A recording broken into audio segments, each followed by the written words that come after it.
खुश रहने का भी अभ्यास करो, स्वयं को एडजस्ट करने की कला सीखो। किसी से स्वभाव तुम्हारा मेल न खाता हो, सासू की शकल पसंद ना हो, बाप की बात पसंद ना आती हो, लेकिन फिर भी उनसे मेल बना ले, उसके लिए जिंदगी खेल हो जाती है। जो सबसे मेल बनाना जानता है उसके लिए जिंदगी खेल की तरह गुजर जाती है। जो मेल नहीं बना पाता है उसके लिए जिंदगी जेल है। सबसे तालमेल बिठा। एक जाट अपने घर से जा रहा था विदेश में व्यापार करने। तो घर से जब निकला लंबी चाल में तो उसकी पत्नी ने लपक करके उसका हाथ पकड़ दिया कि रुको। तो जाट रुक गया, बोला क्यों रोक रही, ट्रेन छूट जाएगी, देर हो रही, विदेश जाना। तो उस जाटिन ने कहा, जाटिन कहे जाट से, हे पति देव, जाटिन कहे जाट से देश बिराने रहना, और ऊंट बिलाई ले गई तो हाजी हाजी कहना, हाजी हाजी कहना। हे मेरे जाट देवता, विदेश जा रहे हो, वहां कोई कहे कि एक बिल्ली ऊंट को लेकर भाग गई तो तुम हाजी हाजी कह देना, विवाद मत कर। ये मत कहना कि ऊंट को बिल्ली कैसे ले जा सकती, तर्क मत करना। सब जगह तर्क नहीं करना चाहिए, चुप भी रहना चाहिए, शांत रहो। जहाँ तुम्हारी बात को कोई सुनने वाला है वहाँ कहो, कोई सुनना ही नहीं चाहता तो वहाँ विवाद में क्यों पड़ो। 3 प्रकार के लोग दुनिया में होते हैं, विवादी, विनोदी, विवेकी। एक तो वह होते हैं जो जहाँ जाते वहीं विवाद कर देते, लेना ना देना विवाद खड़ा कर दिया। एक आदमी बस में यात्रा कर रहा था तो उसने पड़ोस सीट पर बैठे हुए आदमी से पूछा, तुम कितने भाई हो? उसने कहा मैं 2 भाई हूं। पूछने वाले ने कहा 2 भाई हो, तुमको पता नहीं मैं 4 भाई हूं, तुमको गिरा कर मारूंगा, क्या कर लो, हम 4 भाई। तो उसने कहा इससे क्या मतलब, 2 भाई 4 भाई गिरा कर क्यों मारोगे? बोले तुमसे डबल भाई हो। विवादी स्वभाव है, सब जगह विवाद करना। लेकिन दूसरे होते हैं विनोदी स्वभाव के, सब जगह हंसने की बात कहना, सबको खुश कर देना, मनोरंजक स्वभाव। जिसका विनोदी स्वभाव है वो घर में भी सबको खुश रखता है।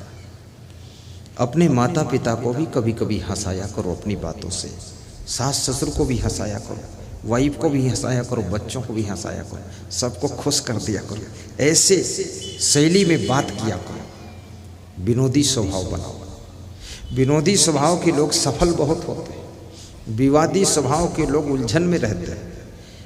तीसरे होते विवेकी स्वभाव, जिनके पास विवेक है वह लोग सदैव सुखी रहते हैं। विवेक सत्संग से जागृत होगा, और सत्संग बसना में मिलेगा, 2 दिन का चल रहा है। बिनु सत्संग विवेक न हो, आपका विवेक जागृत हो जाए। बिनु सत्संग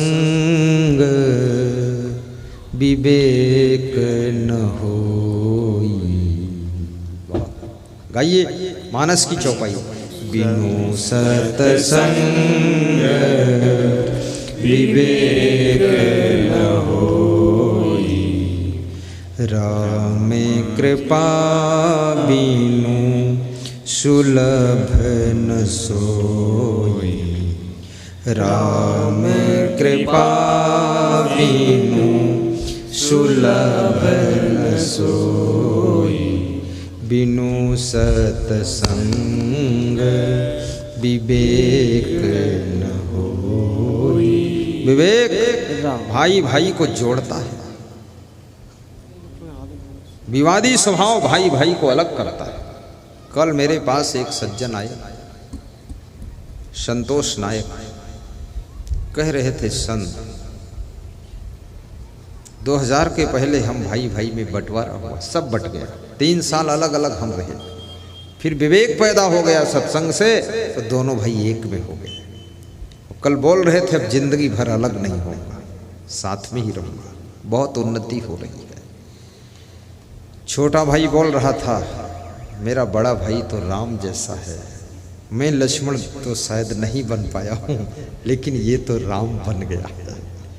और कभी राम बन के कभी श्याम बन के, अगर तुम्हारा भाई राम बन गया तो तुम लक्ष्मण बनने की कोशिश करो। और मैं तो ये भी कहूँगा, कभी राम कभी लक्ष्मण कभी शत्रुघ्न कभी भरत बनो। भाइयों से जब तुम प्रेम करते हो तो तुम्हारे अंदर भरत का स्वरूप दिखाई देता है, भाई की सेवा करते हो तो लक्ष्मण का स्वरूप दिखाई देता है।